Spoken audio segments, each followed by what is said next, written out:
that perfect timing of the ending of the song. It's like I planned it. It's like I planned it. Planned it that way. So good, Brooke. It's 8:30. We have 45 minutes to dive into the organizational model this morning. Your instructor, along with Brooke Silva, and who else is with us today other than Mark? I believe Steve's going to be hopping on to help us. Steve DeAngelis? Yes. Oh, amazing. And then our instructor for today is one of our newer team leaders up in the New Hampshire area, Mark Lesniak. He is going to be diving into the organizational model with you today, and you're going to pick up some great nuggets. Now, here's the thing. Some of you already went to, I'm only a single solo agent. How am I going to think about growing a team? Stick with us, listen to this model, and you're going to pick up some great nuggets to future cast where you're going from today. So Mark, I'm going to pass it right over to you to take the lead, and Brooke and I are here for you for whatever you need. And Val's here as well. Good morning, everybody. So we're now on session 8, and the 3 other models that we've already covered would be the economic, lead generation, budget, and then organizational is the one we're covering today. The nice thing is I learned yesterday in a TL call, it's called elbow. So in order, you want to do all four of them in order to grow your business. Basically in the organizational model, like Jen just led to, was the fact of, I'm a single agent, how am I going to grow, or why would I grow, or when should I grow? And basically they say is when you're doing all you can. Now, what that translates to everybody is different. Most top agents say about 30 transactions in a year. And that's when they start looking to do something else, some for less, some more. So it all depends on an individual. And the reason why you would start transitioning is to allow yourself to do more of the things that you want to do. And that is sell houses. Now, for me, paperwork is not fun. And I'm assuming for a lot of you, it may not be too. So one of the first hires we recommend is based on administrative. And that would be the administrative position. On page 96, we go through it. First is administrative, then you would be looking to the buyer side, and then the last would be seller. So we'll go more in depth in this, but that's kind of the way they are presented in the book is the way that you should look to hire somebody. They basically, depending on your personal limits, your first, second, and possibly third hires could be administrative. And then after you do hire that administrative staff, it is actually in full, I guess, production, and they're doing everything that is taking what you're doing off your plate, allowing you to focus. That's when you would look to the next level, which would be, if we look to page figure 42 on 197, you'll actually see a chart. On the left would be anything to do with lead generation. The middle would be your administrative marketing, anything to do with that. And then the right side would be your buyer. Hey, Mark, question for you. So, a lot of agents think the first person they have to hire is sales support, when actually the strong admin is the next support. Can you talk a little bit about what you're seeing when people add that administrative support to their business and how it's taking them to the next level real quick? Absolutely. So yeah, so that was one of my next topics. Was everyone thinks that the first thing they should do is hire sales because they're busy. Unfortunately, as we all know, I come from a sales background. Even though I'm new at Keller Williams, I did probably 15 years of sales. Paperwork is not our specialty. So by hiring the administrative help, whether it's be however you start getting that goal, they handle the everyday things of helping with transactions, helping with bookings, helping with all this stuff that'll frees you up the time to do what you do best, which is selling. So that usually people from there, because again, meeting with people, talking with top agents, you always ask, what if I had the choice, give you more time or money? Most people say more time. So hiring the administrative position first allows you to free up the time to do the stuff you want to do. Now, that being said, your administrative hire should immediately generate more business for you by allowing you to focus on the selling, getting listings, and then at the same time taking on more buyers. Does that make sense to everybody? I'll see a hand up. Yes. Yeah. I know that everybody's telling that the day-to-day transaction is not the strong suit. Actually, it's quite strong suit for me. I'm single agent and I'm trying to understand how to better to grow a business and should I hire somebody. For me, first, like maybe I'm wrong again. We're looking for the model and I am not the one who invented the model. But I think the better hire for me will be showing agent and the marketing person, because marketing is definitely something that I'm not enjoying. I don't like organized events. I hate to do the, like just put everything together. I don't mind to show up. So it's still, if this person will be an administrative position, that person will do that, all of this, should I, because I'm looking at administrative, it's just the one that who will help to track the dates and go through the, so that is my question. Oh, so the administrative, so very good question. So how much time, first of all, we'll go back is when you say the paperwork, the aspect, the transaction from, how much time does that take you? It doesn't matter. It's not a lot. I have everything Okay. on the computer and I don't mind. Okay. Like it's So- not a lot. Much so more as far time as- I'm spending to writing emails that have nothing to do with the transaction. And much more time I'm just thinking to put together marketing, and even with the command design, it takes enormous amount of time. Yep. So the admin person will help with should help you with the lead generation, should help you with any communications that you have, emails, people calling in, you can have them go to them first, or scheduling, help you with the transactions. So that person, and it's all based on how much you want to invest in the person too. You could have a part-time assistant to start, and as you become busier, you can then add, maybe like you said now, even though you have a system in place, you can also add a person for transaction coordination. So it's usually that is the point that's going to help you, because the administrative part, marketing, communications, emails, like you stated, all that takes a lot of time away from focusing on what you do best, which is selling.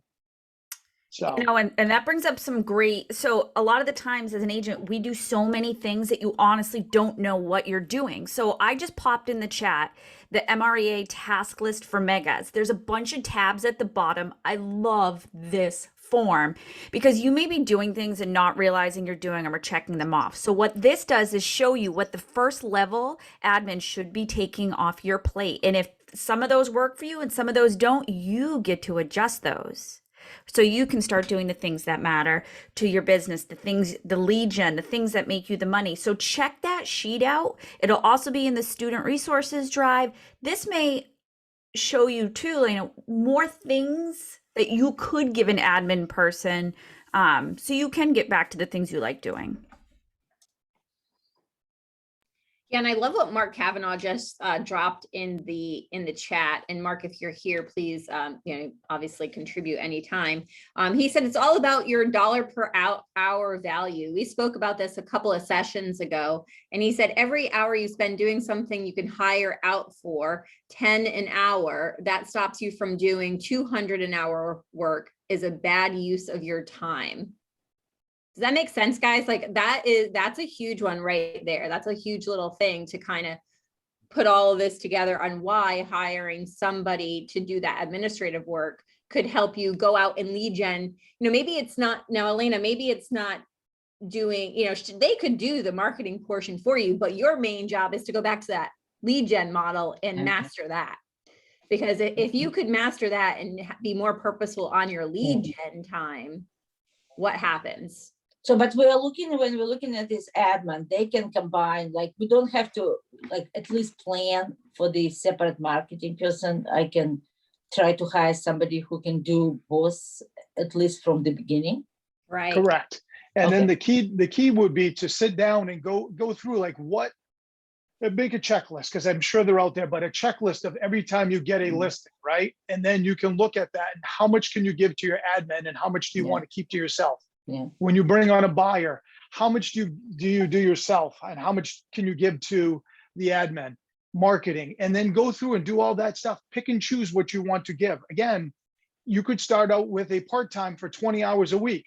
Then you, as you see that your sales are increasing because you're freeing up your time, you can grow and grow. And then that person then becomes full-time and you still look like, seems like she's overworked, you're overworked. And that's how you grow your business. You know, we offer here in our market center a transaction coordinator. So it's about $425. And that literally can go from adding your listing all the way to closing. And the nice thing is because they're within our system, they actually can use command and set up all your opportunities, all that. So if you think about that, how much time that takes, because I know you say, people say they can do the paperwork, but how much communication is it when, as the paperwork, you're missing this document, you're missing this, reaching out to the bank, doing all that.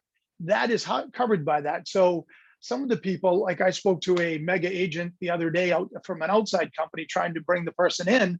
They did 52 transactions last year by themselves. And I thought she was going to cry when we talked to her about a transaction coordinator on how she could free up her time. Brooke had her on how much command can help magically reach out to people. And she smiled 3 times during this conversation because she is so overworked. Now, she got to the point where she probably should have done something a long time ago and realizes that. So that's why if you start, you can start slowly and only bring on as much as you want. And then as you grow, because you notice your time is free, that's when you bring on, that's when you can add more. And I stated earlier, sometimes you could hire up to 2 administrative people before you actually even then look to hiring the next level, which would be a seller's agent. Because as we know, listings, that's what you make your money on. So when you have sellers, you're traveling around, you know, how many houses do they want to look at? You know, you have 10 sellers, you know, contracts, and you're running around doing all that. Well, it starts taking away from your lead gen and your listings, which again, as we know, are more important.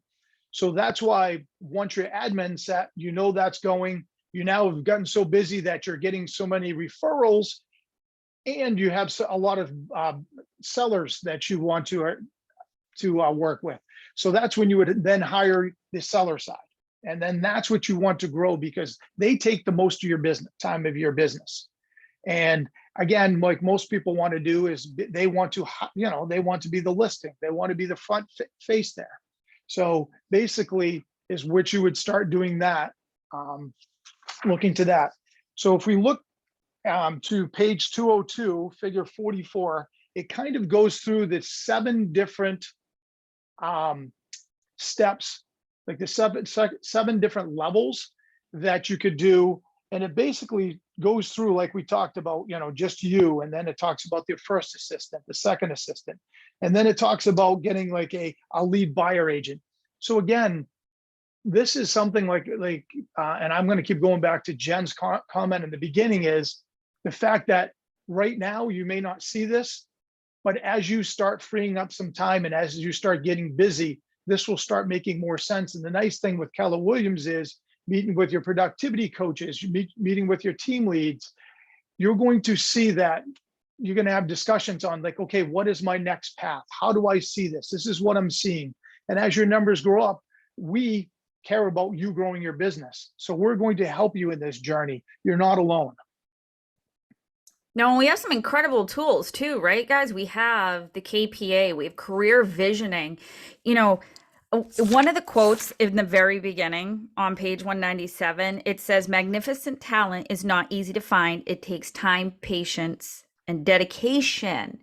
But at KW, we have exceptional tools to help get those people who meet your needs and profiles in front of you, right? We have agents who have been here who are in productivity coaching that want to join teams, or they love the administrative, the marketing role. So while they still love real estate, their license, they could move into that admin role. So don't be afraid to reach out to your leadership and say, "Hi, I'm raising my hand. I know I'm going to start needing that leverage, that help. Can you help me find someone who fits this?" And that's where that KPA and CV comes in with your leadership. And the nice thing is, Jason Abrams, I have an hour drive to work, so I listen to him a lot, and it resonates in my head all the time. But there's 7 models, and not one model is right, not one model is wrong. It's individually what fits you at the time. And here's the thing, there's no hierarchy. Being on the 7th level is no better than being on the 1st level. It's where you want to be. What do you want to do with your business? And so don't think this conversation means just because you're at level 1, that the 1st level, that you're any different than that someone at level 7. The goal is, where do you feel comfortable and where do you want to see yourself? And that's why, like, again, going back to some of the model things, that tools we have is, the 1-3-5. So you may see yourself at 1 now, but in 5 years, where do you want to see yourself?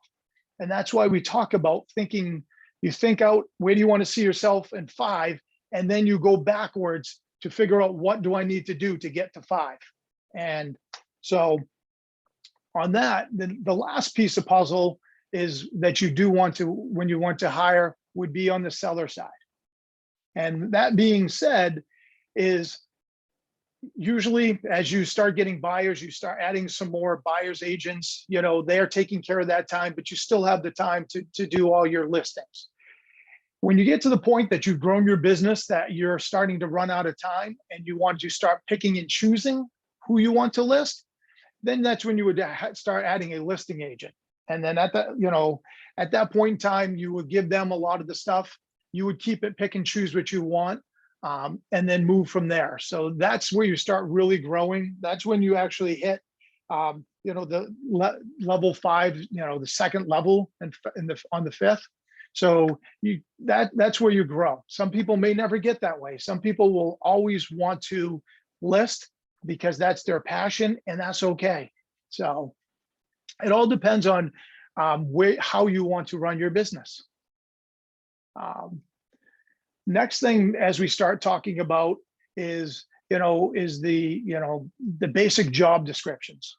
So if we go back to, I skipped around, but like on page 200, figure 43, it just goes through, like, as far as the administrative, the marketing, bookkeeping manager, lead buyer specialist, lead listing. Those are all what you choose to do are all going to play a large role in helping you become a millionaire real estate agent.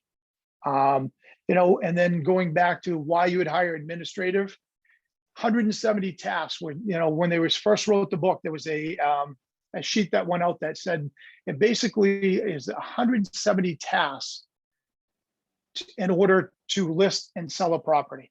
So think about that. How many can you give to your administrative to help you with that process?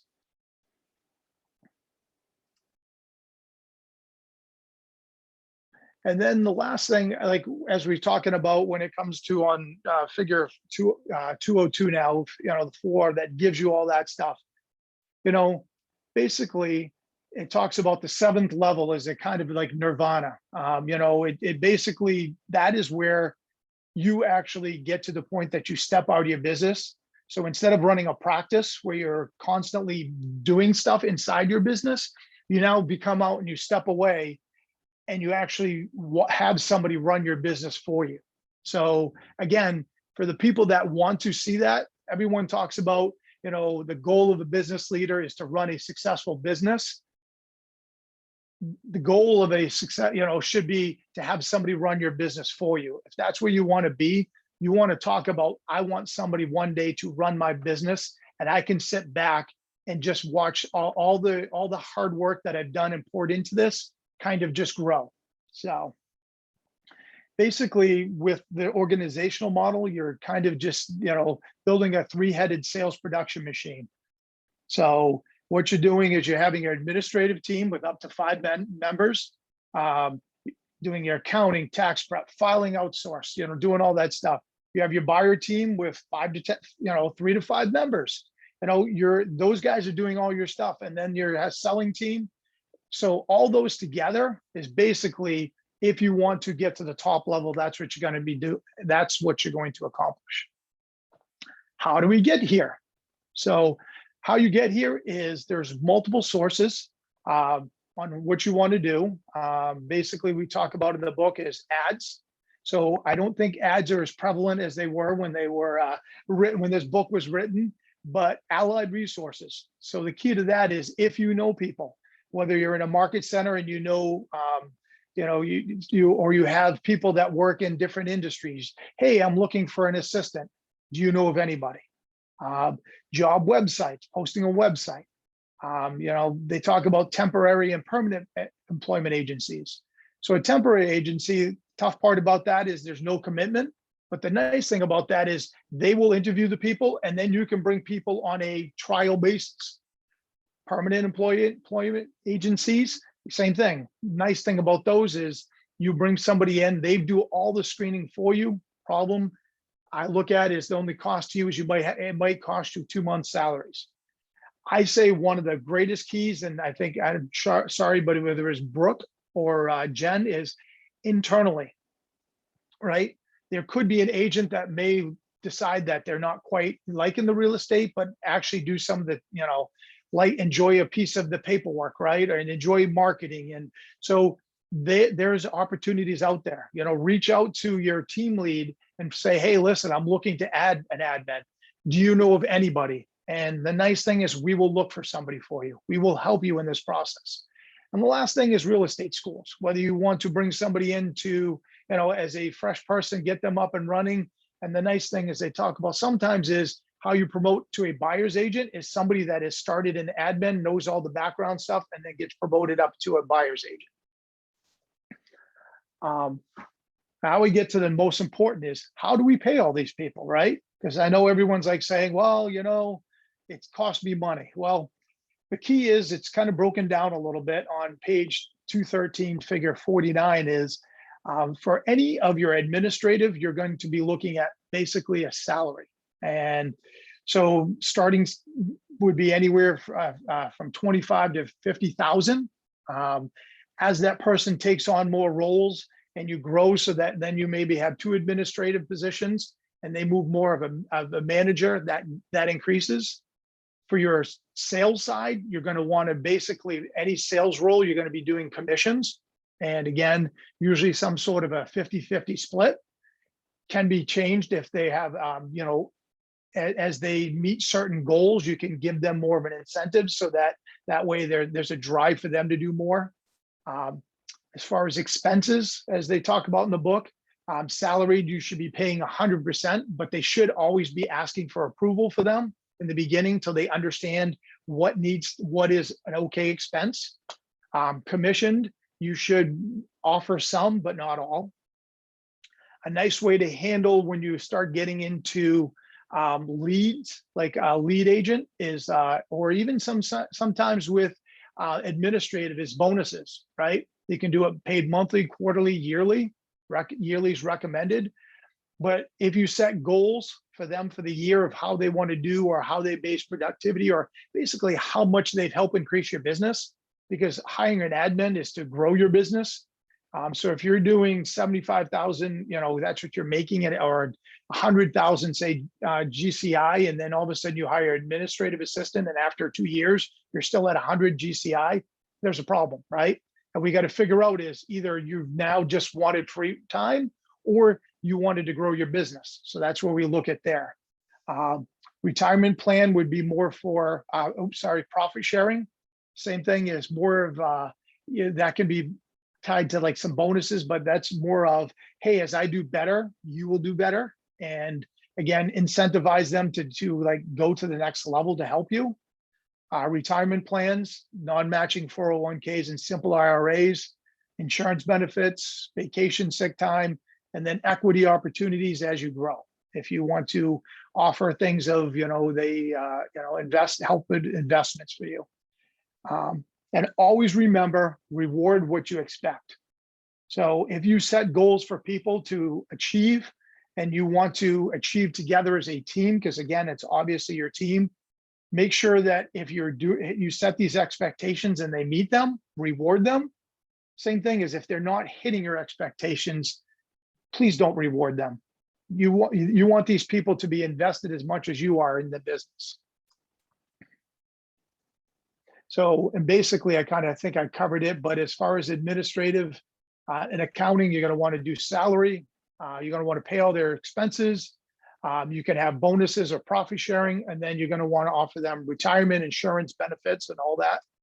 Sales and marketing, and it's more so sales, commission-based, salary-based if you're going to be doing a listing specialist. So basically with them, a lot of times there's a salary and then you pay them a bonus based on like a 10% override as they do. You're going to pay some of the expenses as far as, aggressive bonuses or profit sharing. Same thing is with the, a listing agent, you may say, hey, listen, I'm going to offer some of these other, things as a bonuses in that.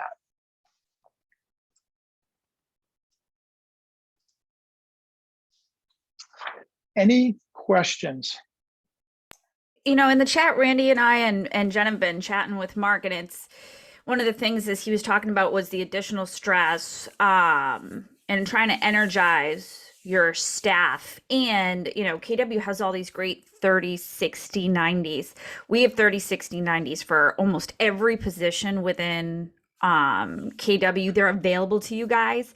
And then I just want to remind everyone too that we have incredible training. So it doesn't fall just on the shoulders of the agents, right? That's one of the biggest benefits of coming here is you get the education and you get the training with the tools.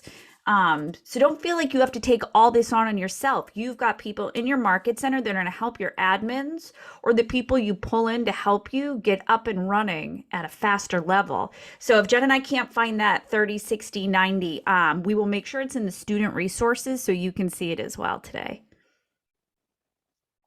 And also, I think, isn't there are some, again, I'm newer, some learning stuff, but there are trainings that, admin that are offered for admin to help get them up and running, teaching them command, teaching them all the stuff, how to use, the different things for marketing and all that stuff. So there are options out there too. It's not solely on yourself. The key to bringing the person though is before you hire somebody, which we would talk about, is you need to document your systems and models, how you do things, because obviously you want that experience to be, the same, like you were doing some of this stuff. So how they're going to answer the phone, how they're going to reach out to clients, how they're going to put together, if you do it, having them do some CMAs, how they're going to do those things. All that should be documented. And that's the nice thing. Once it's documented once, whatever you do to hire and grow, there is a system in place in order to grow. I love that. And you're making your own operations manual as you're trying to figure out, okay, is it time to leverage someone? And you're writing down all these tasks and put them in command and opportunities. Quick command plug.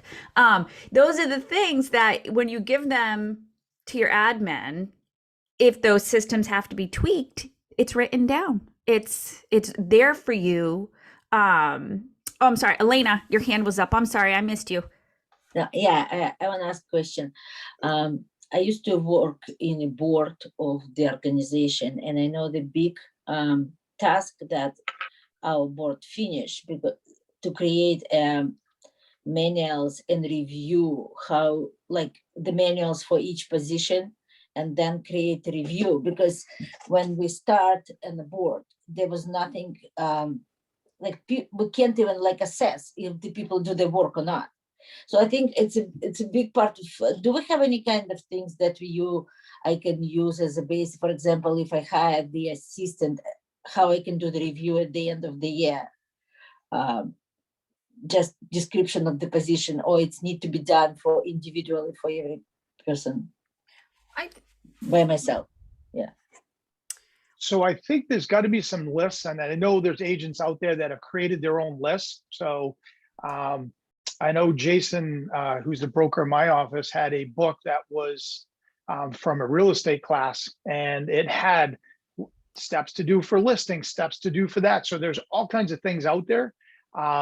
So it's basically what you would put together, because what I would use for my assistant and different things, there can be a general list, but you're going to want to pick and choose what you want the person to do based on what you want off your plate, because each person might have some different things off their plate that they want. So that's why, but I'm sure Jen could, or Brooke may be able to help more if there are those resources, but it is going to be individual. Again, if somebody's paying somebody or somebody's working as a part-time assistant, you're not going to have as much on their plate as a full-time assistant. So, Mark, and it looks like there's another hand. yes, this is Hi, Kimona. Kimona. Hi.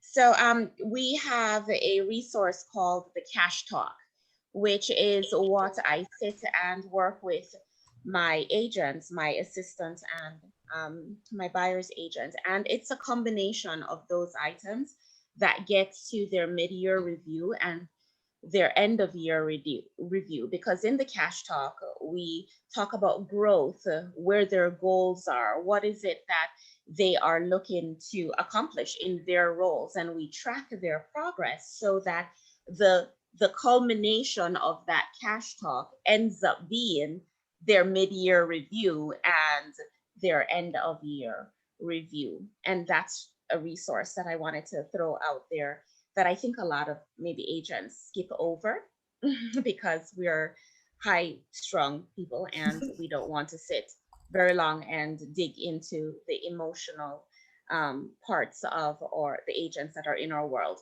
And this lends a hand to my second point is, as Mark is going through the different the different admins and staff to grow our team, remember that it's all growth. And as we grow with our first hire, we grow with them and we grow as employers also.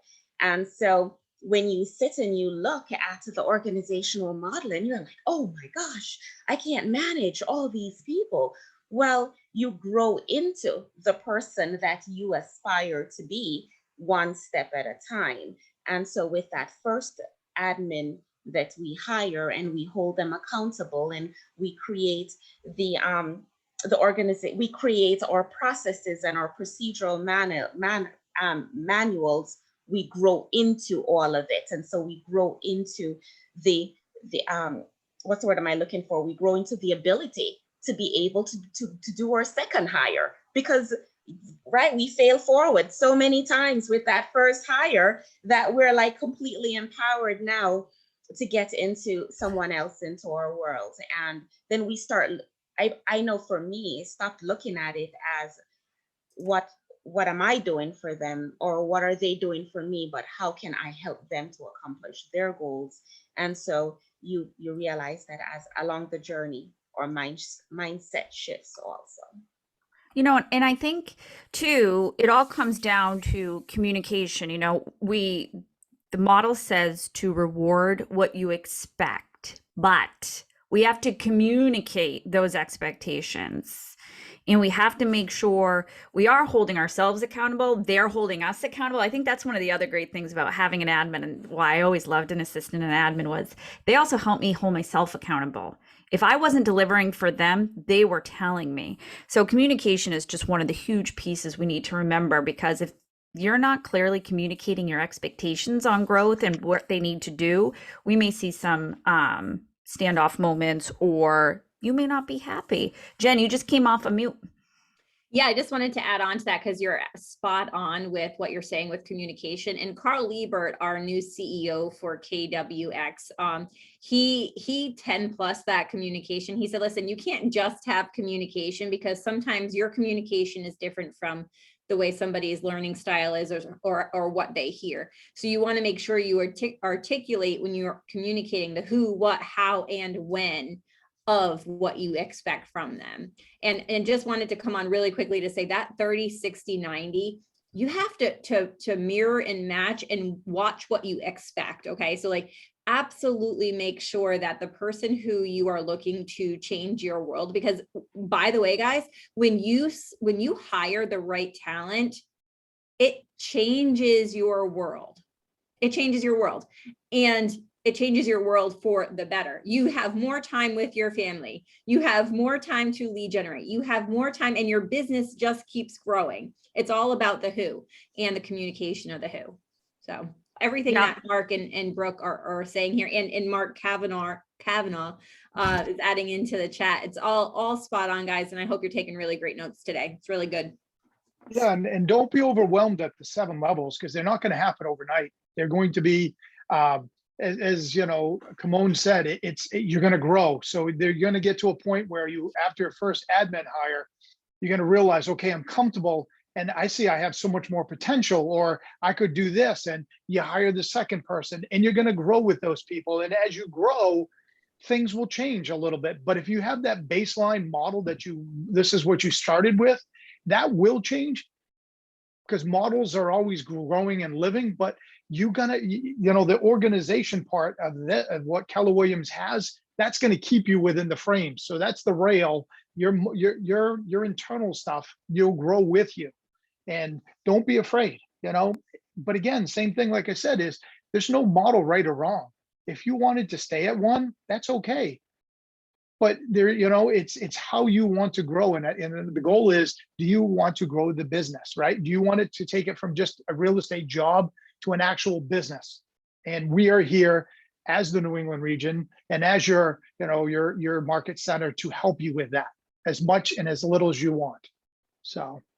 Hey, Jen, what are some of the tools that some of our agents, what classes could they take? I know there's probably some hesitation. There's probably some stress. I know we're talking about it in the chat. What can they take to help them get to the next point? Sure. So there's career visioning. That would be the next point from here, 1000%. If you haven't heard of career visioning, if we have any classes, Brooke, that you know of, do you want to drop that link into the chat? Yeah, I believe Brad's got one coming up. Yeah, Brad Knowles teaches them quite often. He also has a great class called Me to We. And it's kind of that step right before career visioning of like, how, when, and where do I start thinking about me to a we? It's a great little course that kind of puts everything into perspective for you and how to get to that next step. There was something on page 214, just in the points to remember section of MREA that I have highlighted. And it says, begin with the end in mind. When you're looking at your plan here and why you're taking this series with us, begin with the end in mind. And that's why we're talking such at a high level of this organizational chart.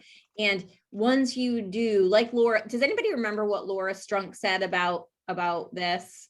It was so good. The models and menu. Anybody? Let's wait for someone to come off of mute on that one.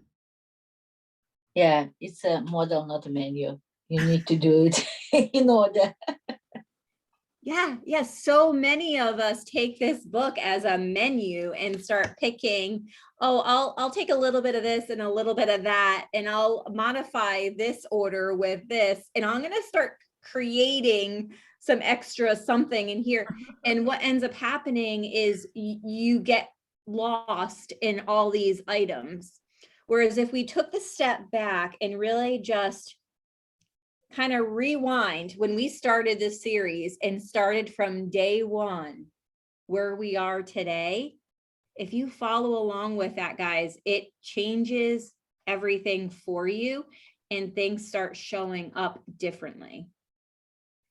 Whether you're in chaos because the market is crazy, whether you're in chaos because your home life is crazy, whether you're not in chaos and you just need a little more structure, this is the plan that's on paper for you already. You don't have to create anything. So I just wanted to make sure I highlighted, begin with the end in mind, and everything that we're talking about, begin with the end in mind, not where we are right now, where we're going with this. And that was one of the things we learned yesterday too at the TL was, you set goals on this side and you work backwards, And it's because you know, you got to figure out what the goal is and how to work backwards for it. Don't say here because you're guessing, right? And same thing was this. The organizational model is number 4. So you need to work on your economic lead generation, your budget model first to figure out, especially the budget one first, right? You want to figure out budget wise, what do I need to do? Like, again, okay, I want to grow my business, but what do I need to grow it in order to pay for this maybe, right? And you're looking at it because, again, you want to grow it. So don't think, well, I need to, you know what I mean? I want to get to here, and the only way I'm going to do it is by adding help. So Randy, I just wanted, I want to jump in for 1 second. Mark, I'm sorry to jump in. I know no, that Randy's please, been Mark. he's been asking some questions about talent and talking about leverage and what happens when you hire a wrong person. We talked a little bit about cul-de-sac talent in the chat, but I do want you guys to understand, if you hire the wrong person, Randy, you're 100% right. You just created stress in your world. That's why the hiring process is so important. But what I can tell you is that when you hire talent, because Randy used the example of a restaurant, if I hire, you know, a manager and then the manager hires the waiter and the waiter doesn't show up, now it's on me. Who do I go to? The manager? And you go, yeah, you do. That's exactly what would happen. Because if I hired Jennifer to be my manager and she said, hey, the waiter didn't show up, guess who's the waiter tonight? Jen is. Right. And so when you hire the correct people, they take on those responsibilities and those roles, and you're only responsible for 3 to 5 people, and they're responsible for additional people within your organization. And you don't get the stress of 100 people organization. You get the stress of a 3 to 5 person organization. It's completely, I know that sounds mind blowing and it seems really, really complex the way that we're discussing this, but the reality is that there's only a couple of components to this hiring and staying in charge. And one hire literally changes your world if you hire the right person. If you hire the wrong person, your life sucks and you say, this doesn't work and I'm not going to do this anymore. And so that's what happens with a lot of agents. They don't know how to hire. They don't follow the CV process. They don't understand the KPA. They go hire someone who's just like them, who doesn't like paperwork, doesn't want to do anything, is just friendly. And you go, that's the wrong person. You just hired the wrong person to be in your organization. Not that they're a bad person. They're just not that person that you thought that they were. And so people do that all the time. We see it constantly. They go hire the wrong person for the wrong, I should say, they hire the right person for the wrong role.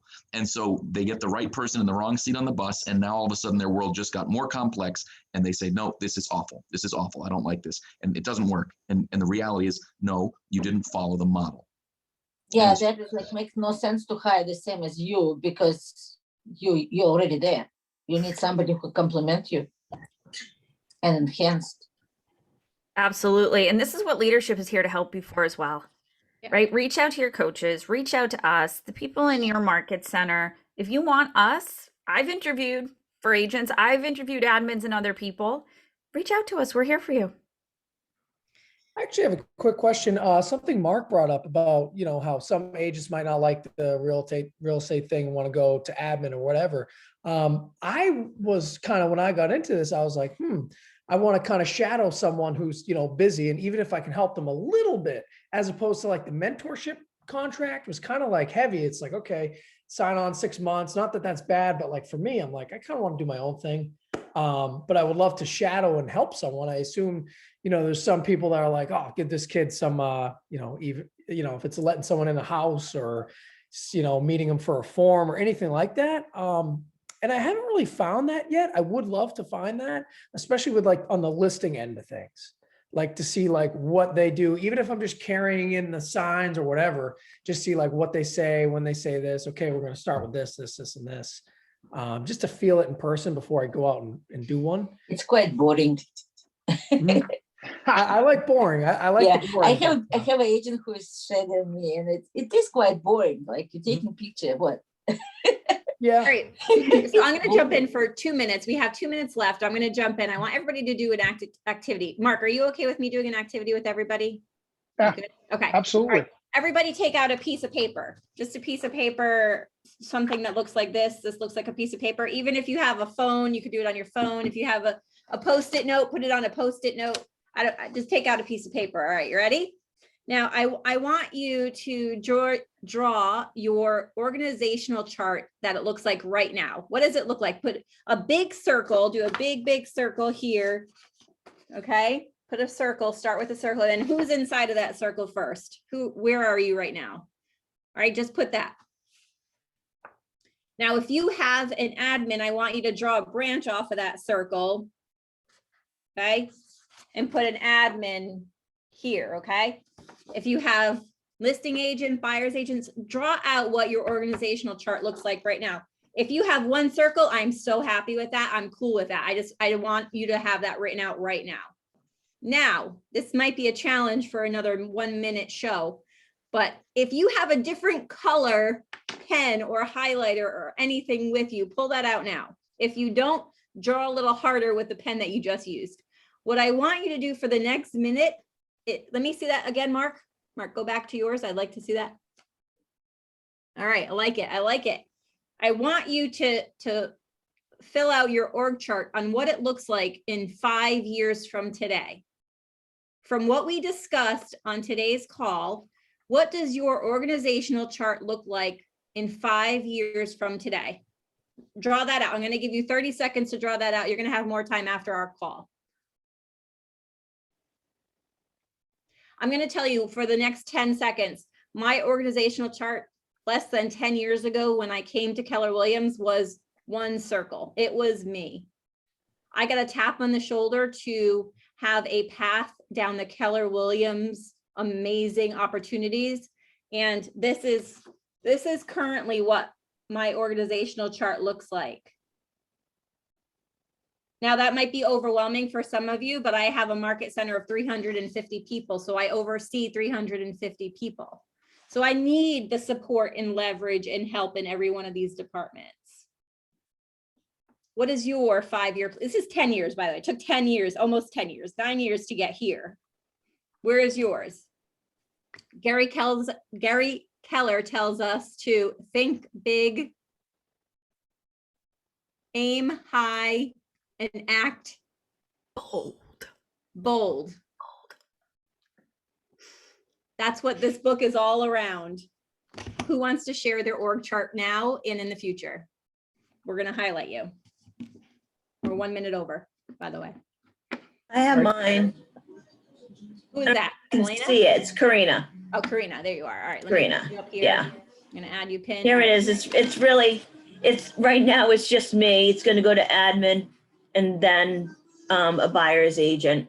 And that's Awesome. probably as far as I want to go. That's great. I love that. And here's the thing. What I now want you guys to do is make sure you have a plan to get there. Wrapping this all up into a nice bundle, go back to day 1 of our MREA and come up with your plan on how you're going to get to there, Corinna. Like, how are you going to get that? How many sales, how much lead generation? Go back to the economic, the budget, all of it, and figure that out. I think I'm at the admin stage, but I'm just fighting it. Yeah, sometimes we do. A lot of us do, because it's scary, because now we are accountable for somebody Yeah. else. And Mark Cavanagh, Mark Lesniak, what happens when we're usually accountable for somebody else? How do we show up? Did you say This is big, the- Mark? I have to read your lips because we're on mute. But I think he said big. Because now you have to show up even better than you were the day before, Yeah. because you're responsible for somebody else. Don't wait to Yeah. hire. You will It takes show you up to the every next, day. it takes you to the next level. You hold yourself accountable because you have somebody looking at you for accountability as well. So. Yeah, it's scary to be responsible for somebody income. Yes. All right. So we're over time. So I apologize. We're going to see you. What's today? Wednesday. So we'll see you tomorrow. Yeah. We'll see you tomorrow, and we're going to be doing the net 1 million leads, listings, and leverage. So we'll see you then, and have a great day, everybody. Tim Lindsley wanted me to make sure to remind you to take the business planning clinic when it comes to your market center. Thank you. Important. See you tomorrow. Have a great day, guys. Bye. Yeah. Great job, Mark. Thank you. Great job, Bye, Mark. See you guys in a bit. See you guys. Yeah. Thanks for great class. Bye, Artie. Thanks, Arthur. Bye, Say bro. hi to Shell for me. Will do. Thanks. Me too, even though I don't know her. Thanks, Jeff. His wonderful wife. I adore her. Oh, okay. All right. And him too. Art too, but I love Shell. Bye, guys. Great job. Bye-bye, guys.